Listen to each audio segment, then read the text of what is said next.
కాలజ్ఞానంలో బ్రహ్మం గారు చెప్పినట్టు ఇప్పుడు బంగారం విషయంలో నిజం కాబోతుందా? బంగారం చేతికి అందకుండా పోయి ఇత్తడికే బంగారం అంతా, అంటే పుత్తడి కాస్త దూరం అయిపోయి ఇత్తడి కాస్త పుత్తడిని రీప్లేస్ చేయబోతోందా?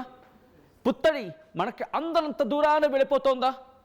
ఇప్పుడు పుత్తడిని కనీసం చూడాలంటే అబ్బా బా ఈ లెవెల్లో ఉంది, అంటే కనీసం కళ్ళతో చూడలేనంతగా దూరానికి వెళ్ళిపోతుందని కైండ్ ఆఫ్ డిస్కషన్ జరుగుతుంది. కారణం రోజు రోజుకి బంగారం ధరలు కొండెక్కుతున్నాయి. ఆ కొండ మీదకి ఎక్కి కూర్చుంటున్నాయి. కొంచెం దిగమ్మా అచ్చని దిగంటుంది బంగారం. ఒక్కసారిగా 3,000 రూపాయల పెంపు గురించి మాట్లాడుకుంటున్న సందర్భం. తులం 24 క్యారెట్ల బంగారం ధర 1,40,800 రూపాయలు, అంటే ఇంక్లూడింగ్ ఈ 3% ఆఫ్ ట్యాక్సెస్ జిఎస్టీ ఉంటాయి కదా, ఇవన్నీ కలుపుకుంటే. అలాగే 22 క్యారెట్ల తులం బంగారం ధర 1,28,400 పై చిలుకుంది. ఇక బంగారం బాటలోనే అచ్చే నువ్వు పైపైకి వెళ్ళిపోతుంటే నేను కింద ఉంటాను అంటోంది వెండి. వెళ్ళమ్మా నీకైనా చాలా ఫాస్ట్గా పరిగెడతాను అంటోంది వెండి. ఏకంగా కిలో వెండి ధర 2,34,000. వింటున్నారు కదా, ఒకప్పుడు వెండి అంటే 50 రూపాయలకు పెడితే హనుమంతుడు బెల్లు వచ్చేది.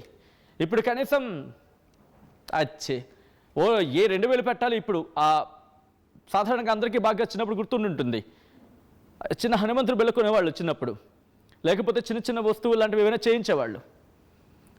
సో ఇప్పుడు ఆ దరిదప్పులు ఎక్కడ ఉండట్లేదు, బంగారంతో పోటీ పడుతోంది వెండి. కిలో వెండి ధర ఏకంగా 2,34,000 చేరుకుంది. అమెరికా వడ్డీ రేట్లపై స్పష్టత లేకపోవడం, డాలర్ పడిపోవడంతో గోల్డ్పై ఇన్వెస్టర్లు మొగ్గు చూపుతున్నారు.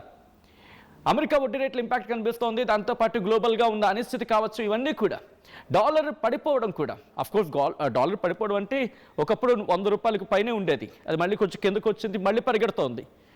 సో దీంతోపాటు అమెరికా వడ్డీ రేట్లకు సంబంధించి దాని మీద ఇంకా క్లారిటీ లేకపోవడంతో సరే ఎందుకైనా మంచిది గోల్డ్ మీద పెడదామని చెప్పి ఇన్వెస్టర్లు అంతా కూడా వచ్చి దీని మీద పడుతున్నారు, గోల్డ్ మీద పడుతున్నారు.